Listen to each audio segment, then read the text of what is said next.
খতম তারাবি চলছে, গোটা দেশেই চলছে।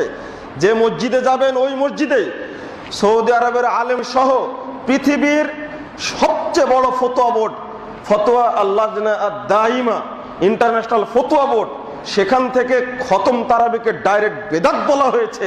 গোটা পৃথিবীতে চলছে না, আমি এটা মানতে পারি। জি, মক্কা মদিনায় বাংলাদেশের মতো খতম তারাবি পড়ানো হয়, খতম তারাবি পড়ানো হয়। সেটা হয় 10 টাকাতে হোক, কোথাও 10 টাকাতে হয়, কোথাও 20 টাকাতে হয়, কোথাও 10 টাকাতে, কোথাও 20 টাকাতে হয়। এবারে যেহেতু করোনার কারণে 10 টাকাতে হয়েছে, আগে 20 টাকাতে, আবার যদি অবস্থা ভালো হয়ে যায় আবার হয়তো 20 টাকাতেই পড়বে। তো আপনি এই জন্য খতম তারাবি হয় না তা নয়, খতম তারাবি দোষের কিছু নয়। এর মাধ্যমে কোরআন কারীমকে পরিপূর্ণভাবে পড়া হয়, এর মাধ্যমে তেলাওয়াত হয়, এটা করাটা উত্তম। এটা আমাদের যুগ যুগ ধরে আলেমরা করে আসছে। যারা মনে করে যে খতম তারাবি পড়াটা বেদাত, তারা সঠিক কথাটি বলে না, তারা সঠিক কথা নয়। খতম তারাবি পড়াটা জায়েজ এবং এতে কোনো সমস্যা নেই।